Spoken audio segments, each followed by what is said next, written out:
Hello बच्चों, कैसे हैं आप सभी। मुझे उम्मीद है कि आप बड़े अच्छे होंगे और बेहतरीन ढंग से पढ़ रहे होंगे। आप सभी का स्वागत है ज्योग्राफी पाठशाला में। हमारी भूगोल की यात्रा चल रही है बेटा, जिसमें हम चैप्टर आज नया पढ़ेंगे। पाठ नंबर 7 परिवहन एवं संचार। पाठ नंबर 7 परिवहन संचार। मैं यहाँ पर आपको दो बातें बताना चाहूंगा। यहाँ पर पहली बात तो यह है कि जो परिवहन और संचार है, ये हम पढ़ रहे हैं तृतीयक व्यवसाय के अंदर। ये आपको मालूम होना चाहिए कि हम ये तृतीयक व्यवसाय के अंदर पढ़ रहे हैं। ठीक है, पहली बात तो ये होनी चाहिए। मैं एक बात आपको क्लियर कर देना चाहूंगा, यहाँ पर ये जो पाठ है यानी ये जो बुक है वो विश्व के रेफरेंस से पढ़ रहे हैं हम। तो यहाँ पर ये दोनों ही चीजें हम परिवहन और संचार हम विश्व के रेफरेंस में यानी विश्व स्तर पर पढ़ेंगे। ये आपको क्लियर होना चाहिए। यही पाठ सेकंड बुक के अंदर भी है, वहां पर हम इसको भारत के रेफरेंस से पढ़ रहे हैं, यहाँ पर विश्व के रेफरेंस से पढ़ रहे हैं। इसको क्लियर रखना चाहिए आपको। एक बार बताना चाहूंगा, यहाँ पर कुछ ये जो चैप्टर है इसको आप पढ़ेंगे तो आपको कुछ चीजें समझ में नहीं आएगी। कारण इसमें सब चीजें एक साथ बताई गई है बिना कोई पॉइंटेड करके। मैं आपको चीजें सरल करके बताने की कोशिश करता हूं। परिवहन और संचार की बात करें हम सबसे पहले, तो आपके दिमाग में एक चीज आनी चाहिए। यहाँ पर समझिए आप कि पहली बात तो सर परिवहन क्या होता है एवं संचार क्या होता है। मैंने आपको बताया था जब हम तृतीयक व्यवसाय पढ़ते हैं तो दो शब्द लिए थे हमने, उत्पादन प्लस विनिमय। याद आ रहा है आपको? उत्पादन प्लस विनिमय। और मैंने कहा था उत्पादन किसका? सेवाओं का। और विनिमय किसका? उसको दूरी कम करने के लिए परिवहन, संचार, व्यापार। तीन थे। परिवहन था, आपको याद है, संचार था और व्यापार था। अब हम इन तीनों को पढ़ेंगे, जिसमें से इस चैप्टर में हम परिवहन संचार पढ़ रहे हैं, व्यापार अगला वाला पार्ट है। बिल्कुल क्लियर होना चाहिए पॉइंट टू पॉइंट क्या पढ़ रहे हैं हम। अच्छा, अब परिवहन क्या होता है आप थोड़ा इसको समझिए आप। देखिए सर, परिवहन का मतलब अगर हम सामान्य रूप में समझें थोड़ा सा, ये परिवहन का मतलब होता है कि अगर हम किसी व्यक्ति को या फिर वस्तु को एक स्थान से, यानी एक पॉइंट ए है और एक पॉइंट बी है, एक स्थान से दूसरे स्थान पर ले जाना जो कहलाता है वो परिवहन कहलाता है। अब इस परिवहन की कई विधाएं होती है, वो हम आगे पढ़ रहे हैं। संचार, संचार का मतलब होता है कि कोई शब्द मान लीजिए, कोई संदेश मान लीजिए, कोई भी तथ्य मान लीजिए, इनको भी आप एक स्थान से दूसरे स्थान पर पहुंचाएंगे, उसे हम संचार कहते हैं। बिल्कुल आराम से शांति से समझ रहे होंगे आप चीजों को, है ना। तो संचार हो गया, संचार के बारे में आगे पढ़ेंगे हम। तो परिवहन को हम शुरू कर रहे हैं। अब देखिए आप यहां पर कि जब परिवहन की बात करते हैं तो परिवहन की कई मतलब विधा होती है, कई प्रकार होते हैं, परिवहन के प्रकार होते हैं। हम अगर थोड़ा सा भी सोचें, थोड़ा सा अगर आपके दिमाग में हो तो आप दिमाग लगाएंगे कि सर पहले अगर हमको कोई व्यक्ति या वस्तु जा रहे हैं, कुछ जा रहे हैं, तो हम सबसे पहले जो हमने यूज किया वो सड़क मार्ग यूज किया था। कच्ची सड़कें होती थी सर। तो वहां पर थोड़ा सा हम देखें इसको, थोड़ा सा यहां पर कर लेते हैं हम। कच्ची सड़कें होती थी, सड़कों के द्वारा हम एक स्थान से दूसरे स्थान पर व्यापार करते थे, जाते थे।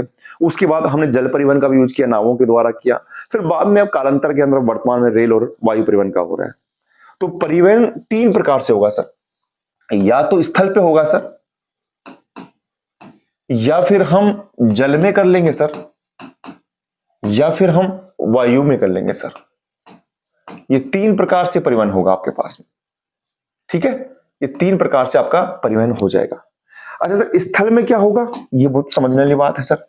स्थल के अंदर बात करें सर, तो या तो सर हम सड़क मार्ग का यूज करेंगे सर, या फिर हम सर रेल मार्ग का यूज करेंगे सर, या फिर हम सर पाइपलाइन का यूज कर लेंगे सर यहां पर। ठीक है, आप किताब को पढ़ेंगे, किताब को 10 बार पढ़ेंगे तो समझ में नहीं आएगा आपको। यहां पर चीजें समझिए, बिल्कुल आसानी से एक एक शब्द आपके पास में आ रहा है।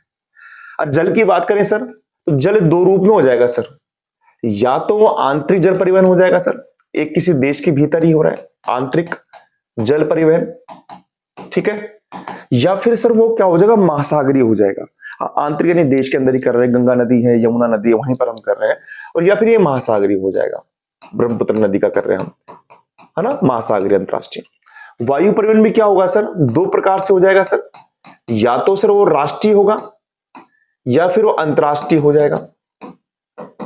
इस राष्ट्रीय में भी एक आ जाएगा जिसको हम बोलते हैं प्रादेशिक, यानी छोटी छोटी दूरी को तय करने के लिए ये चीज आ जाएगी।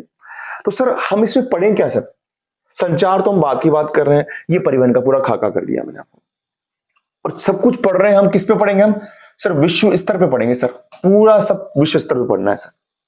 आपने एक किसी बच्चे ने कमेंट किया था कि सर इस दोनों चैप्टर को बड़े मतलब डीपली थोड़ा अच्छे ढंग से पढ़ाना, मैं वही कोशिश कर रहा हूं, आपको चीजें समझ में आएगी सर। अब सड़क की बात करें बेटा, तो सड़क कैसी होती है समझिए आप, थोड़ा सा हम इसको चेंज कर लेते हैं कलर को। देखिए आप, अगर हम सड़क की बात करें तो सड़क की अगर शुरुआत करें, कच्ची सड़कें होती है आप जानते हैं, तो अगर हम शुरुआत करते हैं तो सर सबसे पहले ग्रामीण सड़कें होगी सर। क्या होगी? ग्रामीण सड़कें होंगी सर। अब ग्रामीण सड़कें क्या होती है इसको समझ लीजिए। वहां पर ये आपके कहां पर आ रहा है, यहां पर कम दिया हुआ है, लेकिन विश्व जब हम भारत के रेफरेंस से पढ़ेंगे तो वहां होगा, लेकिन मैं यहां बता रहा हूं आपको, होना चाहिए।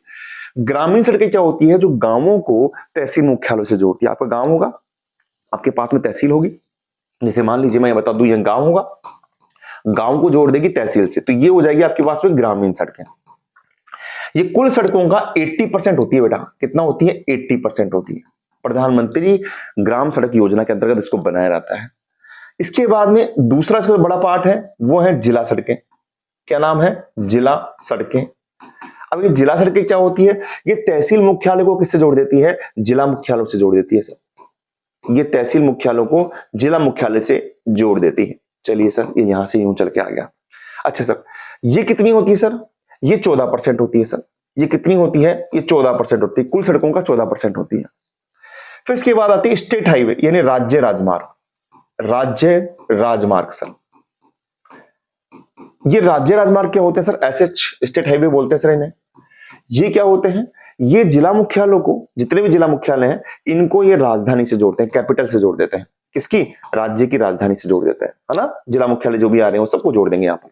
ठीक है, ये कितने परसेंट होते हैं सर? ये 4% होते हैं। कुल के कितने होते हैं? 4% होते हैं। इसके बाद में आपके इस किताब में तीनों की बात नहीं कर रखी, आगे वाले पार्ट में आएगी, लेकिन मैं यहां बता देता हूं। इसके बाद में एक होता है जो सबसे महत्वपूर्ण है, राष्ट्रीय राजमार्ग। राष्ट्रीय राजमार्ग मैं आपको किताब के अंदर सरसरी नजर से बता दूंगा, एक बार पहले आप चीजें समझ लीजिए। इसको एनएच कहते हैं सर, एनएच नेशनल हाईवे। ये क्या करते हैं? एनएच क्या करते हैं? ये देश की जो राजधानी होती है ना, देश की जो राजधानी होती है, मान लीजिए हमारी दिल्ली, नई दिल्ली है, देश की राजधानी है, इसको राज्यों की राजधानी से जोड़ देंगे।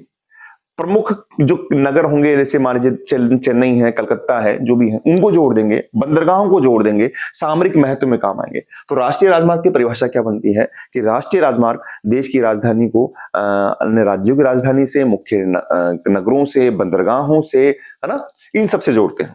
चलिए ठीक है सर, ये कितने होते हैं? ये मात्र 2% होते हैं, लेकिन पूरे यात्री भार का 40% वहन करते हैं। यात्री भार का कितना करते हैं? ये 40% वहन करते हैं। मैं एक ही चार्ट में सारी चीज बता रहा हूं आपको, है ना।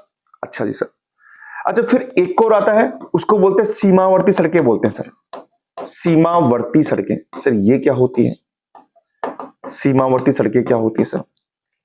सीमावर्ती सड़कें, ये आपको समझ में आ गई भी चीजें, इसको मिटा देता हूं। ये क्या होती है समझिए आप, जैसे मान लीजिए हमारे भारत का नक्शा है, तो ये क्या होती है? जो अंतरराष्ट्रीय सीमा, जैसे मान लीजिए भारत पाकिस्तान की सीमा है, ये चीन की सीमा है इधर से, यानी अंतरराष्ट्रीय सीमा के सहारे जिन सड़कों का निर्माण किया जाता है उन्हें सीमावर्ती सड़कें कहते हैं। ये सामरिक महत्व की होती है। एक लाइन समझिए, अंतरराष्ट्रीय सीमाओं के सहारे जिन सड़कों का निर्माण किया जाता है उन्हें हम सीमावर्ती सड़कें कहते हैं। ये सामरिक महत्व की होती है। युद्ध के समय इनमें मान लो सेना लेके जानी हो, हथियार लेके जाना, तो उसके काम आते हैं।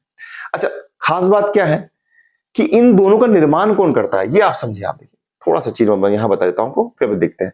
पहली बात तो ये राज्य राजमार्ग सड़क किसके अधीन होती है? राज्य सरकार के अधीन होती है सर। ये राज्य सरकार के अधीन होती है। अब एनएच की बात करें, यानी नेशनल हाईवे की बात करें, इसके बनाने का काम, इसके निर्माण का काम करता है एनएचएआई। कौन करता है? एनएचएआई, है ना, राष्ट्रीय राजमार्ग प्राधिकरण। इसकी फुल फॉर्म हो जाएगी राष्ट्रीय राजमार्ग प्राधिकरण। राष्ट्रीय राजमार्ग प्राधिकरण करेगी सर, ठीक है। अच्छा, यहां पर ये जो राष्ट्रीय राजमार्ग प्राधिकरण है, इसकी स्थापना हुई 1995 में। मुख्यालय कहां पर है? नई दिल्ली में है, और ये भूतल परिवहन मंत्रालय के अधीन होता है। जो परिवहन मंत्रालय है उसके अधीन होता है NHAI, national highway authority of India.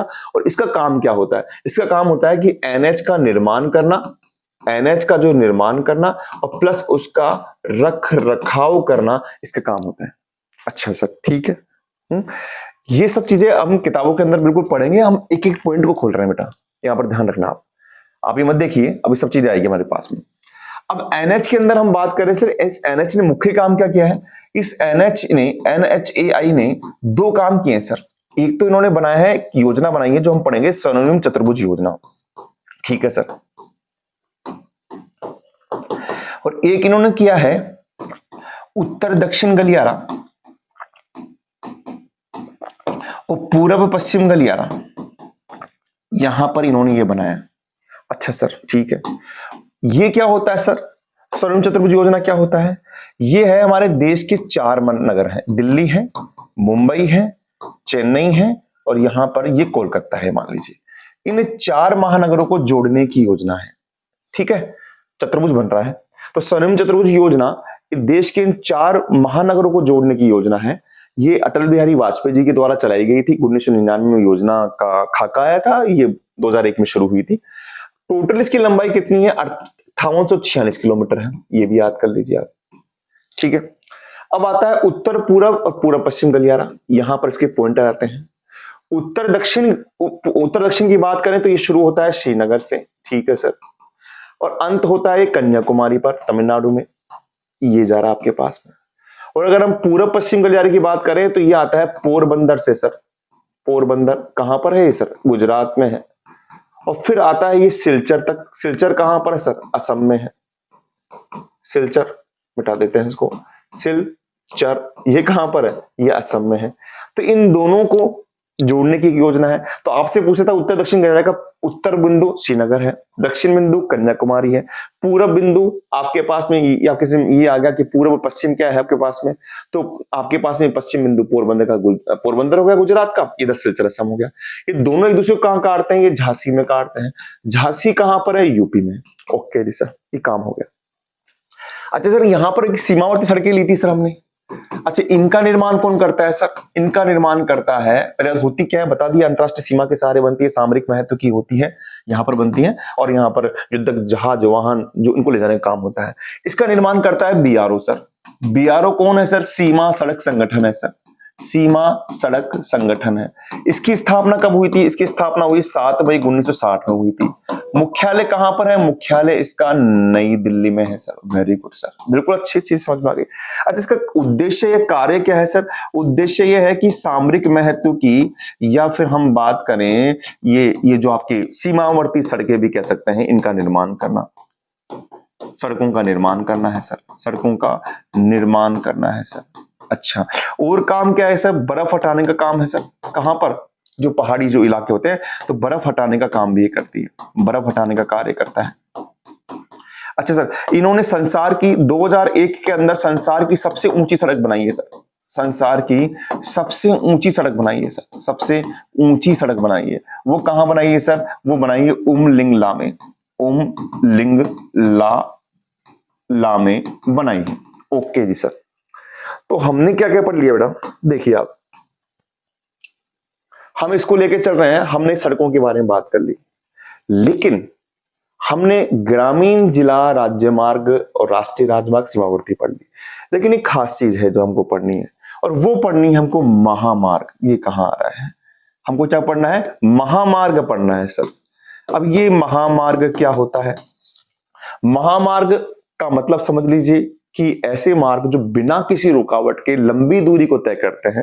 कभी आप जैसे अभी दिल्ली जाएंगे, आप दिल्ली जाने का ज़्यादा साथ समझ रहे होंगे आप, तो फ्लाईओवर्स बन रहे हैं, यानी आप किसी गांव के अंदर से नहीं जा रहे, ऊपर फ्लाईओवर से। इसमें कई फ्लाईओवर्स बनते हैं, पुल बनते हैं, यानी लंबी दूरी तक तय करने वाले जो मार्ग होते हैं, जो बिना किसी रुकावट के यातायात प्रवाह होता है, उसे महामार्ग कहते हैं। इसमें फ्लाईओवर्स, पुल की संख्या होती है, 80 मीटर चौड़ी सड़क के करीब होती है। ये महामार्ग हम जो अब पढ़ेंगे इसके अंदर, वो पढ़ेंगे हम अंतरराष्ट्रीय महामार्ग। तो बेटा हम सड़क के बारे में, सड़क परिवहन के बारे में सब कुछ पढ़ चुके हैं। हाँ, एक चीज और आती है कि सबसे सस्ता साधन कौन सा है? सड़क है जो छोटी दूरी के लिए, आपके पास में प्रश्न आएगा कि छोटी दूरी के लिए, या फिर हम बात करें घर से घर जाने के लिए आपके लिए कौन सा साधन उपयुक्त होगा, तो आप बोलेंगे सड़क परिवहन योजना। ठीक है, ये बात आपको नोट करके रखनी है। महामार्ग क्या होते हैं मैं बता चुका हूं आपको। महामार्ग के अंदर हम बड़ी लंबी दूरी को तय करते हैं। इसके अंदर फ्लाईओवर्स और ये बने रहते हैं, 80 मीटर चौड़ी सड़क होती है, विकसित देशों में बनते हैं। यहां पर एक महत्वपूर्ण चीज और है जो इस किताब के रेफरेंस से पढ़ेंगे हम, वो है अंतरराष्ट्रीय मार्ग। अंतरराष्ट्रीय मार्ग, ठीक है बेटा, अंतरराष्ट्रीय मार्ग। आप चिंता मत कीजिए, मैं सारे मैपिंग पे बताऊंगा, नक्शे पर बताऊंगा, आप यूं मत समझिए मैं केवल एक बार एक खाका खींच रहा हूं जैसी चीजें आपको सामने आ जाए। अंतरराष्ट्रीय महामार्ग, महामार्ग की बात करें रोड से है। एक बात और बता दूं मैं आपको कि विश्व में अगर महामार्ग यानी सड़क मार्ग की बात करें तो कुल अगर सड़क की बात करते हैं हम, कुल सड़क की बात करते हैं लंबाई की, घनत्व की बात कर लो या फिर वाहनों की संख्या की बात कर लो, तो इसके अंदर उत्तरी अमेरिका नंबर 1 पर है। उत्तरी अमेरिका प्रथम है। आई रिपीट, अगर सड़क घनत्व की बात करते हैं, अगर सड़क लंबाई की बात कर रहे हैं, वाहनों की संख्या की बात कर रहे हैं, तो उत्तरी अमेरिका नंबर 1 है। अब देखिए अंतरराष्ट्रीय महामार्ग हमारे हर स्तर में पढ़ेंगे। अगर हम उत्तरी अमेरिका में पढ़ते हैं बेटा, उत्तरी अमेरिका में पढ़ते हैं, तो उत्तरी अमेरिका में आपके जो सड़क मार्ग आएगा वो आपके पास में, जैसे यहां पर आ जाएगा कैनेडियन नेशनल रेल मार्ग आ जाएगा, कनाडा के अंदर आ जाएगा कैनेडियन नेशनल रेल मार्ग, महामार्ग आ जाएगा, माफ कीजिएगा, ठीक है। अगर हम मान लीजिए आपके एशिया में पढ़ते हैं तो चीन का एक है क्रिस क्रॉस महामार्ग, क्रिस क्रॉस महामार्ग है, वो हमको पढ़ना है, जो शंघाई और बीजिंग में से होके जाता है। शंघाई कहाँ है, बीजिंग कहाँ है, सब मैं बात करूंगा आपके सामने, आपको घबराने की जरूरत नहीं। तीसरा, अगर हम ऑस्ट्रेलिया की बात करें, ये सब क्या है, ये सब सड़क है भैया, सड़क। अगर हम ऑस्ट्रेलिया की बात करें, आपकी किताब में बिल्कुल पैराग्राफ बना रखा है, कहीं कुछ नहीं दे रखा है इस तरीके से, उसको समझिए आप। यहां पर आएगा स्टुअर्ट महामार्ग, ये जाता है आपके पास में एलिस स्प्रिंग से लेकर उत्तर से दक्षिण है आपके पास में, ऊना दत्ता तक जाता है आपके पास में, बात कर लेंगे हम इसमें। अच्छा, फिर आपके पास में सबसे जो विश्व का सबसे लंबा रेल मार्ग है, वैसे ही महामार्ग है, उसका नाम है ट्रांस साइबेरियन महामार्ग, जो आपके मॉस्को से व्लादिवोस्टॉक तक जाता है, व्लादिवोस्टॉक तक जाता है, ठीक है। ये चीजें हम पढ़ेंगे इसके अंदर। अच्छा सर, अब रेल मार्ग की बात करें हम, रेल मार्ग को मैं लेता हूं इधर से, अगर रेल मार्ग को थोड़ा सा मैं यहां ले लूं, समझिएगा आप, रेल मार्ग की बात करूं तो रेल मार्ग क्या होगा, भारी वस्तुओं को लंबी दूर तक ले जाने के लिए रेल मार्ग सबसे उपयुक्त साधन है। रेल को अगर हम बात करें तो रेल की शुरुआत सबसे पहले होती है 1825 में होती है, और ये होती है स्कॉटलैंड से डार्लिंगटन के मध्य होती है, डार्लिंगटन के मध्य होती है, ठीक है, ये आपको पता होना चाहिए। अच्छा, इसमें एक खास बात, अगर भारत के अंदर बात करें तो भारत बाद में हुआ, इंग्लैंड में है, तो ये मुंबई से ठाणे के बीच में होती है, मुंबई से ठाणे 1853 में। कितने किलोमीटर की होती है, 34 किलोमीटर की होती है। ये चीजें हमको थोड़ा सा ध्यान में रखनी है। अच्छा, एक खास बात हो रहा है, ऐसे रेल की टनल बना रखी है, टनल, रेल टनल, ये क्या होती है, पानी में चल रही है इंग्लिश चैनल की तरफ से, और ये चल रही है पेरिस से लंदन के बीच में, पेरिस से लंदन के बीच में। कुछ जो रेल की महत्वपूर्ण बातें वो मैं कर रहा हूं आपसे। अच्छा, रेल को चौड़ाई के आधार पर 4 भागों में बांटा गया है, रेल पटरी की चौड़ाई के आधार पर, रेल पटरी की चौड़ाई के आधार पर 4 भागों में बांट रखा है। एक है ब्रॉड गेज, ये हम पढ़ेंगे, एक जो 1.5 मीटर से अधिक होती है, एक पढ़ेंगे हम मीटर लाइन, मीटर गेज जो 1 मीटर होती है, एक पढ़ेंगे हम मानक लाइन, मानक लाइन, मेरे एक एक शब्द को ध्यान सुनना बेटा, ये आपके 1.44 मीटर होती है, जो ब्रिटेन में सबसे ज्यादा है। कहां पर है, ब्रिटेन में सबसे ज्यादा है। इसके बाद में नैरो गेज, छोटी लाइन, छोटी लाइन जो आपके 0.674 के मीटर के करीब होती है। ये रेल के बारे में है। अब रेल को भी हम कहां पर लेके जा रहे हैं, हाँ एक खास बात और बड़ी महत्वपूर्ण बात है, अगर मैं रेल की बात करूं, रेल घनत्व की बात करूं सर्वाधिक, तो ये आप लेंगे यूरोप में, और अगर मैं देश की बात करूं तो देश होगा बेल्जियम, 0.65 किलोमीटर के करीब है। अगर रेल तो सड़क घनत्व की बात हो रही थी, लंबाई की बात हो रही थी, तो हाँ उत्तरी अमेरिका था, लेकिन रेल घनत्व तो यूरोप में है, और रेल सबसे ज्यादा किस देश में घनत्व, तो बेल्जियम है ना, बेल्जियम। ओके री सर, तो सड़क को पढ़ेंगे, रेल को पढ़ेंगे। अच्छा सर, रेल में भी कुछ चीजें पढ़ेंगे क्या, मैं थोड़ा नीचे कर देता हूं तो ज्यादा समझ में आ जाएगा। यहां पर देखिए आप। अच्छा सर, रेल के अंदर क्या पढ़ेंगे, यहां पर कुछ नहीं, देखिए आप। अगर हम रेल के अंदर बात करते हैं सर, तो रेल मार्ग भी हमको अंतरराष्ट्रीय स्तर पर पढ़ने होंगे। कैसे पढ़ने होंगे, देखिए आप। अगर हम उत्तरी अमेरिका में बात करते हैं, उत्तरी अमेरिका में, तो आप इसको एक तो कनाडा के अंदर पढ़ेंगे, कनाडा के अंदर पढ़ेंगे हम कैनेडियन नेशनल रेल मार्ग या पैसिफिक रेल मार्ग, माफ कीजिएगा, पैसिफिक रेल मार्ग, ये हम पढ़ेंगे। अगर हम मान लीजिए यूएसए के अंदर बात करते हैं तो यूएसए में भी हम दो पढ़ लेंगे। एक तो पढ़ेंगे अलास्का महामार्ग, अलास्का महामार्ग, ठीक है। और एक हम पढ़ लेंगे इसके अंदर संयुक्त राज्य अमेरिका महामार्ग,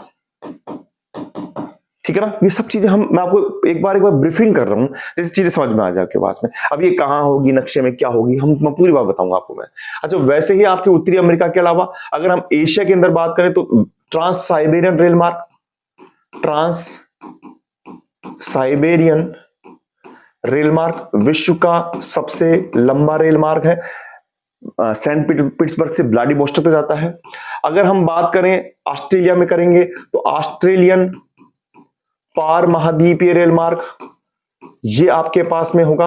पूरे देशों के अंदर बात करेंगे, ये आपके जाएगा पर्थ से लेकर सिडनी, है ना, पूरब से पश्चिम की ओर। अच्छा, अगर हम बात करें यहां पर ऑस्ट्रेलियन हो गया, आपके अमेरिका हो गया, आपके पास में यहां पर हो गया। एक होगा आपके पास ओरिएंट एक्सप्रेस रेल मार्ग, ओरिएंट एक्सप्रेस रेल मार्ग, ये कहां होगा सर, ये यूरोप में होगा, लंदन से इस्तांबुल के मध्य होगा, लंदन से इस्तांबुल के मध्य होगा यूरोप में। ओके जी। अच्छा, ऐसे ही फिर हम अफ्रीका में पढ़ेंगे और ऐसे ही हम दक्षिण अमेरिका में भी पढ़ेंगे, बिल्कुल आसान है। तो ये हमारे पास में आपने क्या करा, माफ कीजिएगा, आपने रेल मार्ग भी पढ़ लिया। अब ऐसे हम पाइपलाइन भी पढ़ेंगे। देखिए बेटा, पाइपलाइन में क्या पढ़ेंगे, पाइपलाइन हम तीन विश्व स्तर पे पढ़ेंगे, तीन। एक तो पढ़ेंगे हम इसके अंदर big inch pipeline, big inch pipeline, दूसरी पढ़ेंगे टेप पाइपलाइन, फिर एक पढ़ेंगे कॉमकेन पाइपलाइन, कॉमकेन पाइपलाइन, और एक यूएसए के हमारे एशिया में पढ़ेंगे एचबीजे पाइपलाइन, एचबीजे नहीं, एचबीजे भी पढ़ेंगे हम, वो तो भारत के रेफरेंस से पढ़ेंगे, तापी, TAPI, है ना, तापी पाइपलाइन, ठीक है, ये हम पढ़ेंगे। पाइपलाइन का काम क्या होता है, पेट्रोलियम, प्राकृतिक गैस या जो भी तरल पदार्थ होता है इसका आवागमन करना होता है। तो सड़क देख लिया, रेल देख लिया, पाइपलाइन देख लिया। अब यहां पर आइए, आंतरिक जल परिवहन में आइए। कुछ नहीं है बेटा इसके अंदर, इसके अंदर बता देता हूं मैं आपको, यहां हम क्या पढ़ेंगे इसके अंदर। आंतरिक जल परिवहन में हम पढ़ेंगे यहां पर, जैसे मान लीजिए आप अमेरिका की बात करें तो वहां की आंतरिक जल परिवहन की नदियां कौन सी है, मिसिसिपी है, मिसौरी है। ऑस्ट्रेलिया में कौन सी है, डार्लिंग है। भारत में कौन सी है, गंगा है, ब्रह्मपुत्र, ये पढ़ेंगे। खास बात है हम इसमें राइन को पढ़ेंगे। तो राइन आंतरिक जलमार्ग है, राइन जो विश्व का सबसे व्यस्ततम आंतरिक जलमार्ग है, ध्यान रखना, राइन। इसके अलावा दो नहरें पढ़ेंगे, एक तो पढ़ेंगे हम स्वेज और एक पढ़ेंगे हम पनामा, स्वेज और पनामा। महासागरीय बहुत ही मोस्ट बेटा, महासागरीय, इसको हम यहां कर लेते हैं, फिर हम यहां देख लेंगे। महासागरीय में हम पढ़ेंगे पहला उत्तरी अटलांटिक समुद्री मार्ग, उत्तरी अटलांटिक। आपको पता होगा अटलांटिक कहां पर है, थोड़ा सा अगर आप यहां नक्शे में देखेंगे तो हम इसकी बात कर रहे हैं, ये अटलांटिक हो गया। तो ये विश्व के दो भागों के बीच में है, आपके अमेरिका का पूर्वी तट और एक उत्तरी पश्चिमी यूरोपीय तट। तो ये विश्व का सबसे व्यस्ततम समुद्री मार्ग है, या आंतरिक जल मार्ग का समुद्री मार्ग है। इसके अलावा हम पढ़ेंगे उत्तम आशा अंतरीप, फिर हम पढ़ेंगे भूमध्य सागरीय और हिंद महासागरीय जलमार्ग, ठीक है। मैं आपको यहां बता देता हूं वो कैसे, देखिए आप, एक तो पढ़ेंगे हम उत्तरी अटलांटिक समुद्री मार्ग, सबसे ज्यादा व्यस्ततम समुद्री मार्ग है, दो क्षेत्रों के बीच में है। एक उत्तम आशा अंतरीप यहां पर, तो यहां से घूमकर पश्चिम अफ्रीकी देशों से यहां जाएगा उत्तम आशा अंतरीप। एक होगा भूमध्य सागरीय, यहां पर दूसरा पेन ले लेते हैं, भूमध्य सागरीय और हिंद महासागरीय जलमार्ग, ये हो गया। फिर हम पढ़ेंगे दक्षिणी अटलांटिक जलमार्ग, जो आपके पास में यहां से चलेगा, ठीक है। फिर हम प्रशांत जलमार्ग पढ़ेंगे, खाड़ी वाला पढ़ेंगे, हम इस तरीके से पढ़ेंगे। अंत में हमारे पास में आएगा यहां पर हम पढ़ेंगे वायु, और वायु के अंदर हमारे पास में क्या होगा, वायु में सर हम पढ़ेंगे राष्ट्रीय और अंतरराष्ट्रीय उड़ानें हम इसमें पढ़ेंगे। तो ये हमारे पूरे चैप्टर का खाका है, और अंत में हमारे पास में आएगा संचार, ठीक है ना, संचार। तो ये पूरे चैप्टर का है, आप देख लीजिए। हम स्थल पढ़ रहे हैं, सड़क को पढ़ेंगे, रेल को पढ़ेंगे, हम पाइपलाइन को पढ़ेंगे, आंतरिक जलमार्ग, महासागरीय, वायु, और ये सब पढ़ेंगे आप। मुझे उम्मीद है कि आपको चैप्टर समझ में आएगा, और कुछ क्वेश्चन तो मैंने यही बता दिए आपको। अब मैं नेक्स्ट वीडियो के अंदर आपको बकायदा मैपिंग के द्वारा कोशिश करते हुए मैपिंग के द्वारा और हमारे जो चैप्टर है उसको लेते हुए मैं पूरे चैप्टर को आपके सामने खोलूंगा, पर दर पर खोलूंगा, बड़ा मजा आएगा। मिलता हूं नेक्स्ट वीडियो के अंदर। आप बस अपना ध्यान रखें और यूं ही पढ़ते रहें। थैंक यू बेटा।